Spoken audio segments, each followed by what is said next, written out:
WhatsApp guys, this is me Lovejit Arora. स्वागत है आप सभी बच्चों का आज की इस क्लास के अंदर। तो चलिए कहानी शुरू करते हैं स्टैटिक वेबसाइट और डायनामिक वेबसाइट के अंतर के साथ में। बिल्कुल आप भागे भागे आए हो कि भाई हमें मैम बताने वाले हैं डिफरेंस क्या है स्टैटिक और डायनामिक वेबसाइट के अंदर। हम वेबसाइट वेब पेज दोनों में अंतर ये सब जान चुके हैं। तो चलिए स्टार्ट करते हैं हमेशा की तरह नाम के साथ में। आपको नाम से क्या समझ में आ रहा है कि भाई स्टैटिक मतलब मैं और आप कोई चेंज नहीं कर सकते। स्टैटिक है ना, मतलब ये रिमेन सेम रहने वाला है।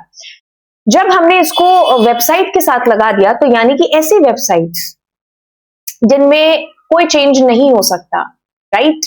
उसका कंटेंट ऐसा है कि भाई आपने अगर उसको ओपन किया तो आपको भी वही कंटेंट दिख रहा है, मैंने अगर ओपन किया तो मुझे भी वही कंटेंट दिख रहा है, और अगर मैं 5-10 साल बाद भी देखूंगी तो भी वो कंटेंट सेम ही है जो रहने वाला है। ठीक है, तो इसलिए हम क्या करते हैं कि ज्यादातर स्टैटिक वेबसाइट्स उनको बनाते हैं जहां पर कोई चेंजेस की रिक्वायरमेंट होती नहीं है। हिस्ट्री काइंड ऑफ थिंग्स है ना, कि भाई 1915 में महात्मा गांधी जी आए थे इंडिया, तो मुझे अगर उसमें लिखना है तो पता है कि ये कभी चेंज नहीं हो सकता, है ना। तो ये ऐसी चीजें, तो हमें जहां पर कोई चेंजेस की रिक्वायरमेंट नहीं होती है वी प्रेफर कि हम लोग स्टैटिक वेबसाइट्स बनाएं।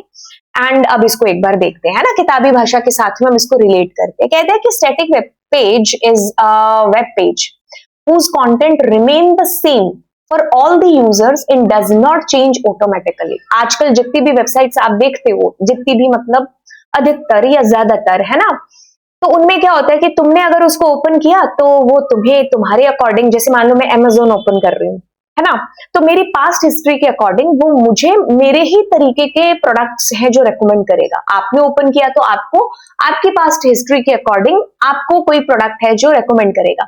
तो हम दो यूजर हैं, अलग अलग जगह बैठे हैं और हमें अलग अलग तरीके से वेबसाइट है जो का कंटेंट है जो दिख रहा है। तुम्हें कुछ और प्रोडक्ट दिख रहे हैं, मुझे कुछ और दिख रहे हैं। ये एग्जांपल होता है डायनामिक का। और भी चीजें डायनामिक में जो मैं आपको बताऊंगी, बट मैं आपको जो है डिफरेंस क्रिएट करने के लिए जो है ये चीज बता रही थी कि जो पहली लाइन लिखी है उससे आप कैसे डिफरेंस कर सकते हो, है ना। कि वेब पेज जो होता है ना स्टैटिक वेबसाइट का, या स्टैटिक वेबसाइट जो होती है हमारे पास, उसका कंटेंट हमेशा सेम है जो रहता है। हाँ, आप मैन्युअली चेंजेस करवा सकते हो। एक बात है जो मैं आपको आगे चल करके बताने वाली हूँ कि भाई जिसने उस वेबसाइट को बनाया है ना, आप उसके पास जाकर के मैन्युअली जो है चेंजेस आपको करोगे तो ये थोड़ा सा वो टिपिकल बन जाती है चीजें, है ना। कि भाई आपने जो है पहले तो पौधा लगा दिया, आप उसको खोद खोद के फिर कुछ उसमें बीज भर रहे हो या जो भी है ना, तो ऐसा नहीं होता है। तो ये उसी तरीके से कॉम्प्लिकेटेड है जैसी आपको अभी बात सुनने में कॉम्प्लिकेटेड लगी, है ना। तो स्टैटिक वेबसाइट मतलब इसमें क्या है कि कोई भी चेंजेस नहीं कर सकते हम लोग, एंड ऑटोमेटिकली चेंजेस नहीं होता है बेसिकली, है ना। कहेंगे तो कहता है कि सेम कंटेंट रहता है हर यूजर के लिए। No process at the server side, कोई भी प्रोसेस वगैरह नहीं होती है। Web server simply locates and send the pages, कि भाई आपका कंटेंट है जो यहाँ स्टोर है, कोई चेंज करने की जरूरत नहीं, जैसे का तैसा आपके ब्राउजर पर आपको डिस्प्ले हो जाएगा। अब ये लाइन बड़ी ही इंपॉर्टेंट है ना, और ये वर्ड बड़ा ही इंपॉर्टेंट है ना। इन दोनों वर्ड्स को देखो कि इसमें ऑटोमेटिकली क्यों लिखा हुआ है ना। ध्यान से सुनो, देखो ऑटोमेटिकली कोई भी चेंजेस नहीं होता है ना, और हम 99% यूजुअली कोई चेंज करते भी नहीं है। बट मैन्युअली वो चेंजेस हो सकते हैं। मैन्युअली कैसे? क्योंकि जब आपने उस वेबसाइट को बनाया, उसमें आपने ऐसे कंटेंट डाले, ओके आपकी पब्लिश हो गई वेबसाइट, अगर अब आपको कोई चेंज करना है ना, तो अब आपको फिर उसकी जो स्क्रिप्ट आपने लिखी है उसी के अंदर आपको जाकर के मैन्युअली फिर चेंजेस करने पड़ेंगे। हमें तो इतनी प्रोग्रामिंग आने से रही, हम कुछ सही करने गए तो कुछ गलत हो जाएगा। तो जो बनाता है फिर आप उसके पास जाओगे, उससे चेंजेस करवाओगे, फिर कितनी बार करवाओगे? 10 बार 20 बार, है ना। तो ये तो मैंने फिर भी ज्यादा नंबर है जो आपको बता दिया। तो फिर वो आपको कहेगा कि भाई तुम स्टैटिक की बजाय तुम डायनामिक वेबसाइट ही बनवा लेते, है ना। तो तुम्हारे हाथ में ये चीज होती है कि भाई तुम उसको चेंज, उसके अंदर कुछ आपको नोटिफिकेशन डालना है या कुछ आपको अगले इवेंट्स के बारे में बताना है, स्कूल की मान लो हम एक एग्जाम्पल ले रहे हैं ना, तो तुम फिर डायनामिक ही बनवा लेते। ठीक है, तो ये automatically changes are not possible, इसीलिए मैं कह रही हूँ कि इसको हम बदल नहीं सकते। ठीक है, मैन्युअली कोड के अंदर जाकर के चेंजेस हो सकते हैं, राइट। और जो कोड यूजुअली लिखा जाता है वो जावास्क्रिप्ट या HTML ऐसी लैंग्वेजेस का यूज करके हम उन वेब पेजेस को बनाते हैं स्टैटिक।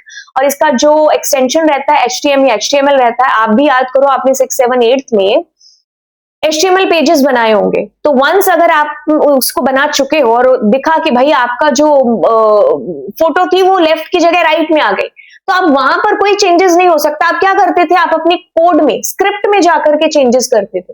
तो ये चीज है इसके अंदर। बाकी इसमें एक ही फायदा है, दैट इज व्हाट, कि ब्राउजर का काम आसान हो जाता है ना, ब्राउजर का और आपके इसका वेब सर्वर का। तो ब्राउजर ने रिक्वेस्ट करी, वेब सर्वर को कुछ नहीं देखना, ना आव देखना ना ताव देखना, क्या है भाई, वापस मतलब उसकी जो रिक्वेस्ट फुलफिल करो वही वाले पेजेस आपको भेज देगा, क्योंकि वो क्या है, वो पहले से बने बनाए हैं, उसके अंदर कोई चेंजेस है नहीं। तो ये सिंपल है, फास्ट है, ठीक है। जैसे स्कूल की इंफॉर्मेशन है, कुछ कुछ चीजें हैं जो फिक्स रहती हैं, ठीक है। तो उन मतलब वेबसाइट्स के लिए या उन चीजों के लिए हम अपनी स्टैटिक वेबसाइट्स को रेकमेंड कर सकते हैं।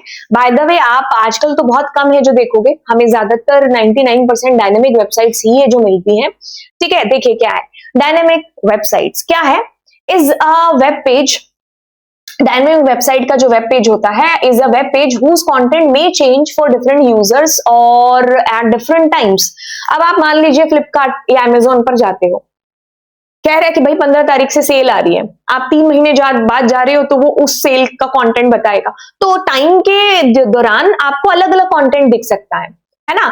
आपने मान लो बीबा के प्रोडक्ट्स ज्यादा सर्च किए हो, मैंने मान लो कोई और XYZ का प्रोडक्ट ज्यादा सर्च किया हो, तो अब मेरे को XYZ के प्रोडक्ट्स की रिकमेंडेशन बहुत ज्यादा आ रही होगी और आपको बीबा के प्रोडक्ट्स की बहुत ज्यादा रिकमेंडेशन, या उस अकॉर्डिंग आपको कंटेंट दिख रहा होगा जो आपकी प्रेफरेंसेस रही है पास्ट में सर्च करने की, है ना, राइट। तो उसके भी होते हैं कि भाई हो सकता है ऐसा भी कई क्राइटेरिया कि इतने से इतने एज वालों को ऐसा जो है कंटेंट दिखाई दे, इनको ऐसा कंटेंट दिखाई दे, या फिर आप अपनी CBSE में अलग अलग तरीके के एग्जांपल दे रही हूँ डायनामिक वेबसाइट्स के। आप CBSE की वेबसाइट पर गए, आज आपको पता चल रहा है कि भैया आपकी डेट शीट आ गई है, कल पता चल रहा है कि डेट शीट में कोई चेंजेस हो गए। तो ये जो आपको चेंजेस वाली चीजें दिखाई दे रही है ना, कि वहां पर आपको, जैसे आपने देखा होगा कि कई स्कूल की वेबसाइट है, वहां पर आज अगर जिनका बर्थडे है तो उनकी फोटोज आ रही होती है, कल जाओगे तो कल किसी दूसरे की फोटो आ रही होती है। फिर टाइम टू टाइम आपको गैलरी सेक्शन के अंदर भी चेंजेस दिखते हैं। और तो और आप कह लो कि वेदर वाली जो वेबसाइट्स है ना, तो आपने सुबह चेक किया और शाम को चेक किया, ऑफकोर्स वेदर में आपको चेंजेस है जो दिखेंगे। क्रिकेट का लाइव मैच चल रहा है तो उसमें आप वेबसाइट ओपन कर रहे हो, तो देखो कितने सारे एग्जांपल्स हैं आपके पास, है ना, डायनेमिक वेबसाइट के। तो ये चेंज हो सकते हैं, होते रहते हैं, as per the user choice भी, हर अलग टाइम के अंदर भी आपको चेंजेस हैं जो इसके अंदर देखने को मिलेंगे।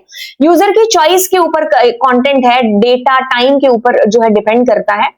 सर्वर परफॉर्म्स एडिशनल प्रोसेसिंग, क्योंकि ये एडिशनल प्रोसेसिंग ही होगी ना, अगर आप कंपेयर करोगे स्टैटिक के साथ में, तो सर्वर के पास कोई काम ही नहीं था, है ना। बेचारे डेवलपर ने एक बार उसको स्टैटिक आपके पास बना करके दे दिया और अब सर्वर पर अपलोड कर दी, सर्वर को कुछ नहीं करना, वही कंटेंट उठा उठा करके दिखाना है, ठीक है। तो ये वाली चीज है, मतलब एक बार आपने वो मतलब कह लो कि भाई कलर कर दिया उसके ऊपर, अब उसके ऊपर कलर नहीं हो सकता, है ना। कोई पेंटिंग की एग्जांपल लेकर के बता रही हूँ, है ना, कि अब उसमें हम कोई चेंज नहीं कर सकते। यहाँ तो खैर मैनुअली भी चेंज नहीं हो सकता, हम स्टैटिक में तो फिर भी मैनुअली चेंज कर सकते थे, ठीक है। तो ये बात है। अब इसमें क्या होता है कि डेटाबेस होता है, क्यों, क्योंकि आपका कंटेंट है यार बैक पर, है ना, बैकएंड पर, तो उसको कहाँ स्टोर करें, है ना। अगर कोई मैनुअली एंट्री कर रहा है, जैसे मान लो IRCTC की वेबसाइट है ना, IRCTC में कोई ट्रेन आ रही है, कोई जा रही है, कोई किधर, है ना, तो उसका पीछे कैसे पता चल रहा है कि भाई जो इतने बजे ये ट्रेन आ रही है, उतने बजे वो ट्रेन जा रही है, इस प्लेटफॉर्म पर आ रही है, तो कहीं से तो वो डेटा पिक कर ही रही होगी।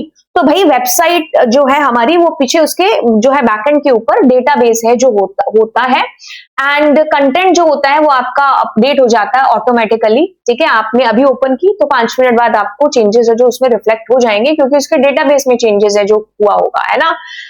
Slower than static due to processing, ये जो एक्स्ट्रा प्रोसेसिंग होती है ना, देखो स्टैटिक में तो क्या था, वेब सर्वर के पास कोई काम नहीं था, फटाफट से ला करके दे दिया, है ना, कोई एडिशनल प्रोसेसिंग नहीं है। बट यहाँ एडिशनल प्रोसेसिंग की वजह से थोड़ा सा टाइम है जो कंज्यूम होता है, और जो है एज कंपैरेटिवली टू स्टैटिक ये स्लो है, ठीक है। वैसे स्लो नहीं है, आपको पता ही नहीं चलता, ठीक है। कंपेयर करेंगे अगर उसके साथ में तो उसके मुकाबले कहेंगे।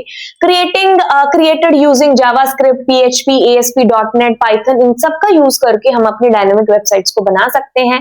डेट एंड टाइम हो गया, वेदर रिपोर्ट होगी, ई-कॉमर्स की वेबसाइट्स होंगी, वहां हम इनको देखते हैं। बाकी देखो आपको यहाँ पर ये स्टैटिक का कंटेंट है, ये आपको चीजें दिखती है, ऑल्दो ये चीजें आपको यहाँ पर भी दिखाई देंगी ऑफ कोर्स। तो आपके पास क्या पता चलता है कि हाँ स्टैटिक है ना, तो ये कंटेंट आपको यहाँ पर भी दिखेगा, बट यहाँ पर आपको एक्सटर्नल चीजों में ये दिखेगा कि भाई यूजर का इनपुट आ रहा है, प्रोसेसिंग हो रही है, फिर आपका एक डेटाबेस है यहाँ पर, है ना।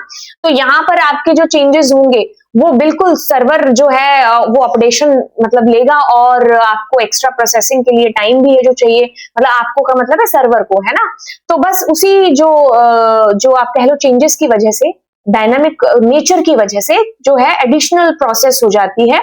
दैट्स वाई इसके कंपैरेटिवली आप कहोगे कि ये स्लो है, और फिर आपको जो है चेंजेस के बाद में आपका डेटा आपका वेब ब्राउजर है जो डिस्प्ले कराता रहता है, बट इसमें ऐसा कुछ खेल है नहीं, ठीक है। बीच में तो जो कंटेंट है वो अपलोडेड वैसे ही है, और ये है। देन हम बात करते हैं स्टैटिक वेब पेज और डायनेमिक वेब पेज। तो एक वन शॉट देख लोगे तो फिक्स है, चेंज होता है content as per the user, same है सारे यूजर्स के, बट यहाँ पर डिफरेंट हो सकता है as per the user choice, या फिर उसकी एज के हिसाब से भी क्राइटेरिया रखा जा सकता है ना। और no processing, no server side processing होती है, इसमें सर्वर साइड प्रोसेसिंग होती है, डेटाबेस वगैरह का कोई चांस या रोल होता नहीं है, डेटा बेस का रोल है जो यहाँ पर होता है। फास्ट होती है एज कंपैरेटिवली टू डायनामिक, और ये स्लो होती है as comparatively to static, right. तो आप इस पिक्चर को भी जो है सेव करके रख सकते हो, जब आपके एग्जाम में आए तो आप जो मैंने यहाँ चीजें बताई ना वही मैंने यहाँ कॉपी पर बना के आपको बता दी, तो आप इसको भी एसएस लेकर के अपनी कॉपी के अंदर जो है जब आपसे डिफरेंस पूछा जाए तो आप ऐसे ड्रॉ करके आ जाना एक्स्ट्रा मार्क्स के लिए, ठीक है। तो चलिए फिर चलते हैं, और अगली क्लास में मैं आपको यूआरएल है जो समझाने वाली हूँ। Thank you so much and God bless you, do subscribe my channel, and yes दोस्तों के साथ चैनल शेयर करो यार। हाँ, bye bye all.